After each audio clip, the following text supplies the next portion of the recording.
नमस्कार, मैं हूं द्रोणाचार्य दुबे और आप देख रहे हैं डीडी समाचार। अब खबरें विस्तार से। लव जिहाद धर्मांतरण से निपटने के लिए हिंदुओं को 4 बच्चे पैदा करने होंगे, ऐसा कहना है अरोड़ा जी यानी संयोजक राष्ट्रीय हिंदू शक्ति संगठन का। राष्ट्रीय हिंदू शक्ति संगठन द्वारा एक होटल में कार्यशाला आयोजित की गई। संगठन के राष्ट्रीय संयोजक संजय अरोड़ा बतौर मुख्य अतिथि भाग लिए। कार्यशाला के दौरान उन्होंने संगठन के उद्देश्यों पर प्रकाश डालते हुए कहा कि हमारा मुख्य उद्देश्य हिंदुओं को संगठित करना और एक मंच पर लाना है। उन्होंने हिंदुओं की आबादी कम होने पर चिंता जताते हुए कहा कि लव जिहाद जैसी समस्याएं कम बच्चे पैदा करने का नतीजा है। प्रत्येक हिंदू को 4 बच्चे पैदा करने होंगे। कार्यशाला के बाद पत्रकार वार्ता में एक सवाल पर अरोड़ा ने कहा कि संगठन का मुख्य उद्देश्य राष्ट्र निर्माण और हिंदुओं के लिए देश में सम्मान पैदा करना है। ये राष्ट्रीय हिंदू शक्ति संगठन की कार्यशाला जो है ये राष्ट्र निर्माण के लिए और हिंदुओं के सम्मान के लिए है। जब तक राष्ट्र में हिंदुओं का सम्मान नहीं होगा तब तक राष्ट्र का निर्माण भी नहीं होगा। हिंदुओं को संगठित करने के लिए, जात पात बुलाकर एक मंच पर आने के लिए और राष्ट्रीय स्तर पर हिंदुओं की शक्ति को बढ़ाने के लिए इस कार्यशाला का आयोजन किया जा रहा है। जिस प्रकार से प्रदेश सरकार की तुष्टीकरण नीति के चलते सांप्रदायिक हिंसा बहुत तेज़ी से राजस्थान के अंदर बढ़ रही है और हिंदुओं पर अत्याचार हो रहे हैं, उस सबको सबके सामने रखा जा रहा है, उजागर किया जा रहा है। हिंदुओं को जनसंख्या बढ़ाने के लिए प्रेरित किया जा रहा है। कम से कम हिंदू 4 बच्चे पैदा करें और लव जिहाद की जो घटनाएं लगातार देश के अंदर बढ़ी हैं उन्हें रोकने के लिए भी और उनको घर घर तक अपने बच्चों को समझाने के लिए कि इस तरह की घटनाओं से सचेत रहें, इन सब बातों को लेकर हम इस कार्यशाला का आयोजन करें। प्रदेश सरकार तो प्रदेश सरकार पूरी तरीके से मुस्लिम प्रेम में लगी हुई है और उसका ये मुस्लिम प्रेम ही उसको ले डूबे, क्योंकि हिंदू पूरी तरीके से त्रस्त है और हिंदू समाज पर जिस प्रकार हमले हुए, लगातार करौली हिंसा, जोधपुर हिंसा, 3 साल में 6 दंगे, ये सब उसके नाकामी के कारण हैं। भूपेश राज में अगर पीएससी में सिलेक्शन पाना है तो बड़े कांग्रेस नेता और नजदीकियों का बेटा बेटी होना जरूरी है, ऐसा कहना है तेजस्वी सूर्या का। भारतीय जनता युवा मोर्चा के राष्ट्रीय अध्यक्ष सांसद तेजस्वी सूर्या ने छत्तीसगढ़ में भाजपा की सरकार बनने पर पीएससी घोटाले की सीबीआई जांच का भरोसा दिलाते हुए कहा कि छत्तीसगढ़ में अफसर और कांग्रेस के नेताओं की संतान न होना आम नागरिकों के बच्चों के लिए गुनाह है। यहां सामान्य अभ्यर्थियों की योग्यता को दरकिनार कर पीएससी भर्ती घोटाला किया गया। तेजस्वी सूर्या ने कहा कि प्रदेश में भाजपा की सरकार बनने के बाद पीएससी घोटाले की जांच सीबीआई को सौंपी जाएगी और इसमें शामिल सभी लोगों को दंडित किया जाएगा। सोमवार को भाजयुओं के पीएससी संग्राम के तहत आयोजित सभा और मुख्यमंत्री निवास घेराव रैली को संबोधित करने के दौरान उक्त बातें कही। दोनों को जगह मिला है। हम डीटीएच खरीदते ना, स्पोर्ट्स का पैकेज होता है, साइंस चैनल का कुछ पैकेज होता है, कुछ हिंदी चैनल का होता है, अखबारों का मतलब सिर्फ न्यूज चैनल का पैकेज होता है। तीसरा पैकेज होता है फैमिली पैकेज। पता है ना आपको, डीटीएच जब आप खरीदते हैं एक फैमिली पैकेज भी होता है। सीजीपीएससी में इसी प्रकार का एक फैमिली पैकेज भी है, जिसको राजेंद्र शुक्ला जी ने, जिसको सुनील कटियार जी ने, इस प्रकार के कांग्रेस के नेता खरीद चुके हैं। इस प्रकार के घोटाला पीएससी में हो रहा है और जब इस विषय को प्रस्ताव बीजेपी पीएससी को बदनाम करने के लिए राज्य की सबसे पुरानी व्यवस्था पर सवाल खड़ा कर रही है और तो और लोक सेवा आयोग की छवि खराब करने के लिए प्रदर्शन किया जा रहा है। कांग्रेस की पत्रकार वार्ता में कांग्रेस संचार विभाग के अध्यक्ष सुशील आनंद शुक्ला ने प्रेस को संबोधित करते हुए कहा, विपक्षी बीजेपी ने सीएम निवास घेराव का असफल प्रयास किया है। बीजेपी का आरोप है कि पीएससी रिजल्ट में तथाकथित गड़बड़ियां हुई है। देश की सत्तारूढ़ दल के राष्ट्रीय अध्यक्ष आए हुए हैं। मंच पर मुश्किल से 4 से 5 युवा लोग थे। बीजेपी के पास कोई मुद्दा नहीं है। यह देश का एकमात्र ऐसा घोटाला है जिसमें मौखिक लिखित कोई शिकायत नहीं हुई है। बीजेपी मनगढ़ंत आरोप लगा रही है। बीजेपी के अलावा किसी ने सवाल नहीं पैदा किया। लोक सेवा आयोग की परीक्षाओं में पूरी तरह से पारदर्शिता बरती गई है। किसी भी परीक्षार्थी ने परीक्षा के परिणामों पर कोई सवाल नहीं खड़ा किया है। युवाओं के द्वारा इस आंदोलन को नकारे जाने से साबित हो गया कि भारतीय जनता पार्टी जो भ्रम फैला रही थी, युवा उनके झांसे में नहीं आए। आज तक एक ऐसा आरोप है जिसके बारे में कोई शिकायत करता नहीं है। किसी भी अभ्यर्थी ने पीएससी की परीक्षा सूची पे, परीक्षा परिणामों पे कोई सवाल नहीं खड़ा किया है, सिवाय भारतीय जनता पार्टी के। भारतीय जनता पार्टी अपनी राजनीतिक रोटी सेकने के लिए राज्य के सबसे विश्वसनीय संस्था पे सवालिया निशान खड़ा कर रही है। आज तक पीएससी में न किसी प्रकार का कोई प्रश्न पत्र लीक हुआ, न कोई लेन देन की शिकायत हुई, न ही पीएससी के इंटरव्यू और लिखित परीक्षा के जो अंक है उसके बारे में कोई शिकायत सामने आई। उसके बावजूद किस आधार पर आप गड़बड़ी का आरोप लगा रहे हैं? सिर्फ कल्पनाशीलता के आधार पर भारतीय जनता पार्टी राज्य लोक सेवा आयोग और सरकार की छवि खराब करने का पाप कर रही है। हम इसकी कड़ी निंदा करते हैं और मुख्यमंत्री जी ने स्पष्ट चुनौती दी है कि यदि एक भी गड़बड़ी के साक्ष्य सामने हैं तो आप सामने लाइए, उसकी हम जांच करवाएंगे। जिस एजेंसी से चाहेंगे उस एजेंसी से जांच करवाएंगे। आप सीबीआई जांच की बात करते हैं, हम बिल्कुल तैयार हैं, लेकिन आप साक्ष्य तो बताइए। आप शिकायत करते हो तो सामने लाइए। आपके 9वीं फेल नेता जिन्हें पीएससी का फुल फॉर्म नहीं मालूम है, वो आके बोले पीएससी में गड़बड़ी हो गया और आप उसके बाद चाहते हैं उसके आधार पर सीबीआई जांच हो। ये दुनिया का सबसे बेशर्म आरोप है Bharatiya Janata party. Motorcycle garage में भीषण आग लगने का मामला सामने आया। आग लगने से लाखों का सामान जलकर खाक हो गया। बताया गया कि बगल में स्थित बर्तन दुकान भी जलकर खाक हो गया है। फिलहाल आग लगने का कारण पता नहीं चल सका। अनुमान लगाया जा रहा है कि शॉर्ट सर्किट के कारण आग लगी होगी। आपको बता दें कि दुकान में तकरीबन 150 लीटर ऑयल था। इस दौरान स्पेयर पार्ट्स व टायर जलकर खाक हो गया। दोनों दुकान मिलाकर लगभग 12 से 13 लाख रुपए के नुकसान का अनुमान लगाया जा रहा है। पूरा मामला बांदे थाना क्षेत्र के नया पारा की बताई जा रही है।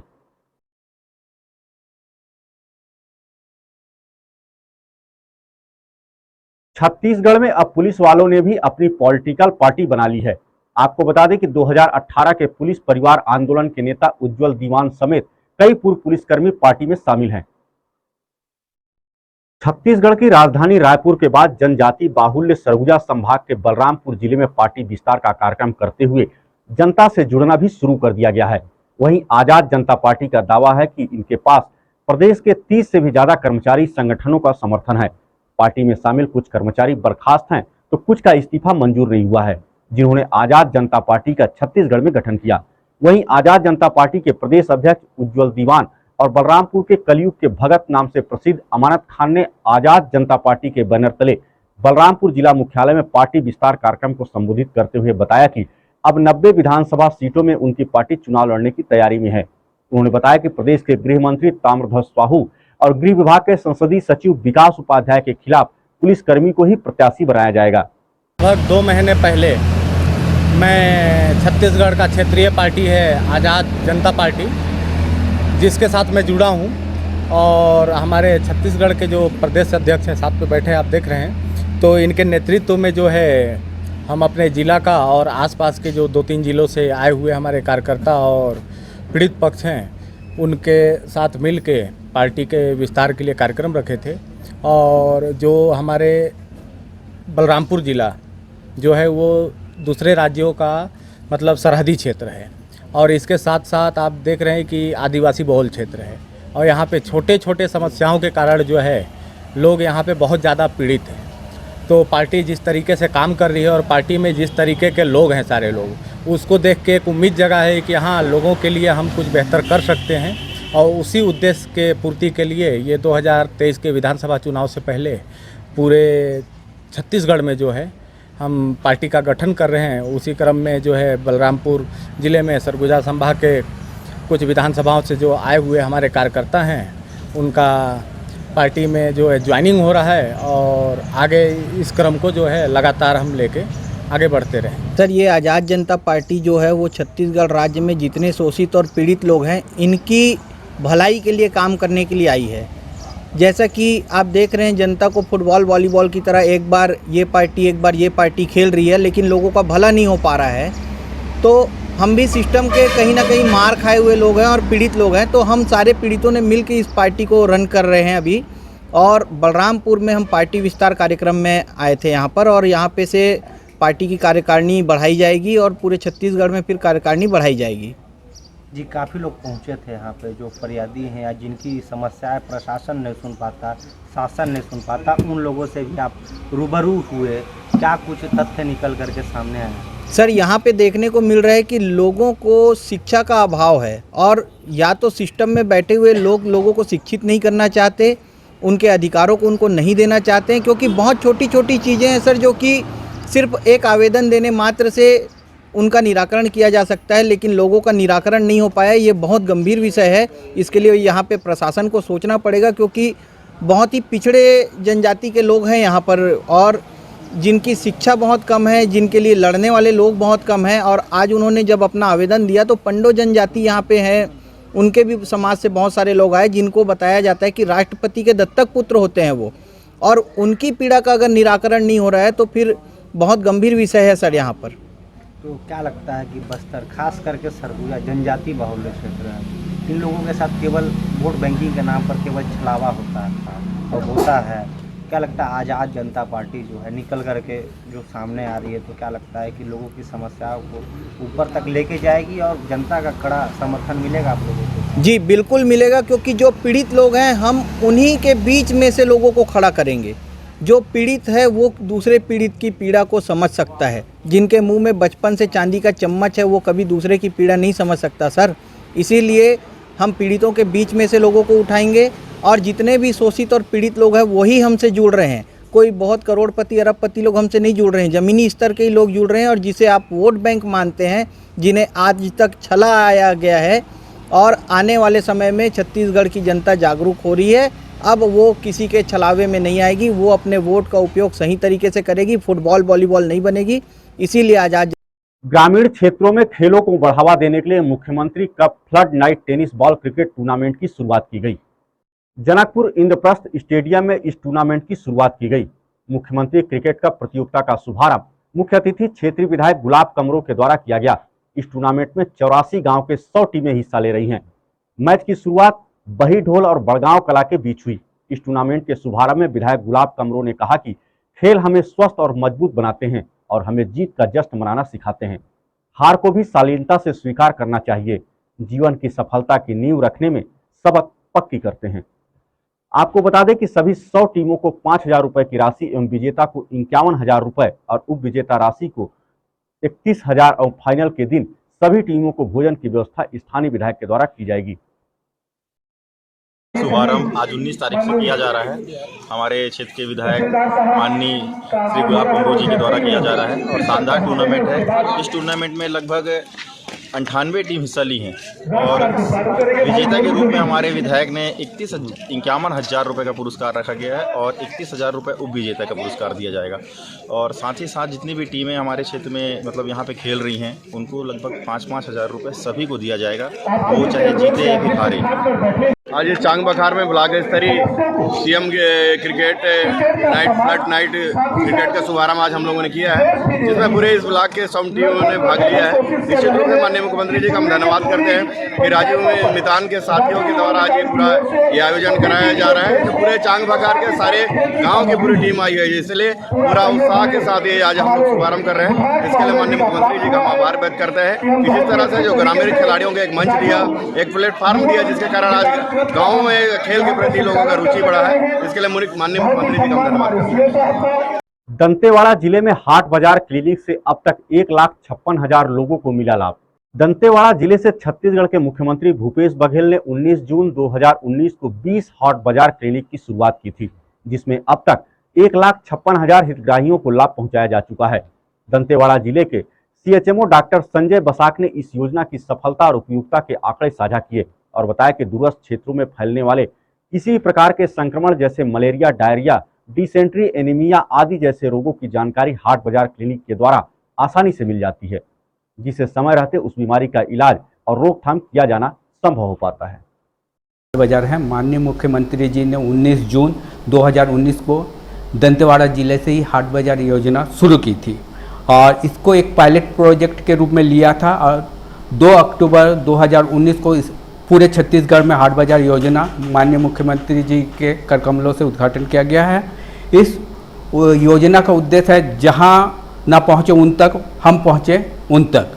अब तक हाट बाजार योजना से 1,56,956 हितग्राहियों को लाभ मिल चुका है। हाट बाजार योजना की सबसे बड़ी खासियत यह है कि दूरस्थ अंचल, वनांचल, पहुँचबिन क्षेत्र के लोगों के बारे में कि वो किस प्रकार संक्रामक रोग या दूसरे रोग से पीड़ित है पता नहीं चलता, वो हाट बाजार में आते हैं। हमारे यहाँ पर हाट बाजार में डॉक्टर्स, स्टाफ नर्स और उनकी टीम लगी हुई है। वहाँ पता चलता कि किसी क्षेत्र विशेष पर कोई खास रोग तो नहीं फैल रहा है, संक्रमण मलेरिया केस ज़्यादा तो नहीं है, या डायरिया, डिसेंट्री, एनीमिक रोग, ये हमें बैठे बैठे हाट बाज़ार के माध्यम से उस क्षेत्र के आसपास के गाँव की पता चल जाता। हमारे हाट बाज़ार बहुत अच्छी योजना है। वनांचल जब बाज़ार में ख़रीदारी के लिए आते हैं तो हमारे कार्यकर्ता और चिकित्सक उनसे मिलते हैं। उनको कोई छोटी मोटी समस्या हो तो वहीं पर उनका उपचार कर दिया जाता है, और यदि किसी प्रकार गंभीर रोग या संक्रामक रोग है तो उनको जिला अस्पताल या पास के PSC CSC में भी भेजा जाता है, जहां उनका उचित उपचार किया जाता है। इस हाट बाज़ार के माध्यम से हमें यह भी पता चलता है जो दूरस्थ क्षेत्र है किसी प्रकार की कोई संक्रामक बीमारी तो नहीं है, उस तक।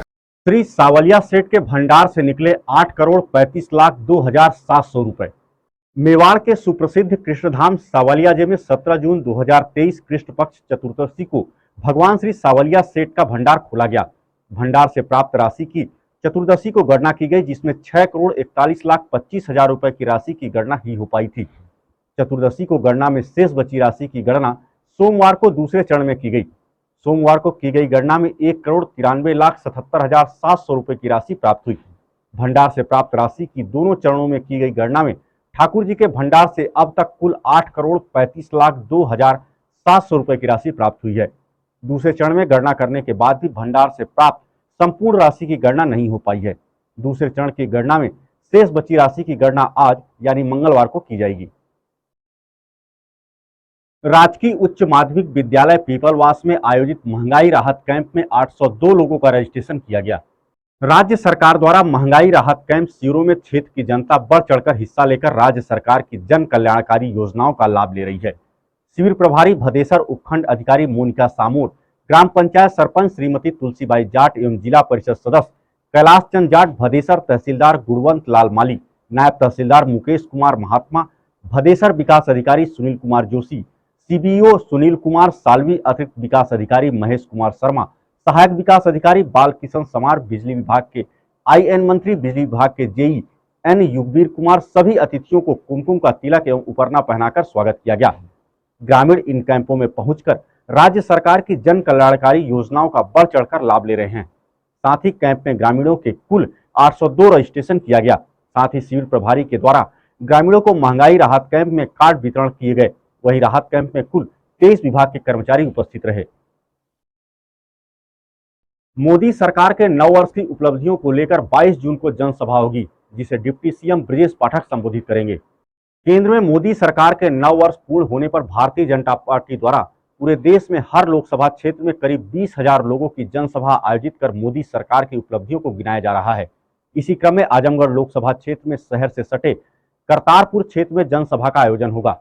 22 जून को आयोजित जनसभा को प्रदेश सरकार के डिप्टी CM ब्रजेश पाठक संबोधित करेंगे। डिप्टी CM माननीय श्री ब्रजेश पाठक जी का कार्यक्रम 22 तारीख को यहाँ पे सूचना मिली हुई है। यहाँ पे पार्किंग वगैरह की सारी व्यवस्थाएं देखी जा रही है। सुरक्षा के पर्याप्त मुकम्मल इंतजाम है और कोई सुरक्षा में ढील नहीं। जो देश के यशस्वी प्रधानमंत्री हैं माननीय मोदी जी, उनका 9 वर्ष का कार्यकाल बहुत ही सराहनीय पूर्वक गरीब कल्याण का जो पूरा हुआ है सुशासन का, उसके संबंध में सारे अपने पूरे देश के अंदर जनसभाएं हो रही हैं और 20-20 हज़ार की जनसभा पार्टी ने लक्ष्य लिया है। यहाँ भी हमारे 20,000 की जो है रैली होने वाली है। अपने उत्तर प्रदेश के उप मुख्यमंत्री, देश के यशस्वी प्रधानमंत्री के रैली के उपलक्ष्य में अपने माननीय ब्रजेश पाठक जी आ रहे हैं और हम लोग इस रैली को सफल बनाने के ऐतिहासिक रैली हो 22,000 लोगों को यहाँ बुलाने का पार्टी ने लक्ष्य लिया है। उसके लिए मैदान, माइक, सब हेलीपैड बन रहा है। वो 22 तारीख को 10 बजे यहाँ पर आ जाएंगे। हेलीकॉप्टर का उतर जाएगा क्योंकि उनकी 4 जनसभाएं हैं उस दिन। सुरक्षा व्यवस्था, सब कार्यकर्ता सुरक्षा व्यवस्था में लगे हैं। बाकी अपने जगह जगह टीम बनी है इस रैली के लिए, 15 सदस्यीय टीम, सब लोग लग करके, उसके साथ साथ हर टीम के साथ 100 लोग लग करके यहाँ लगभग अपने 1500 कार्यकर्ता व्यवस्था में रहेंगे।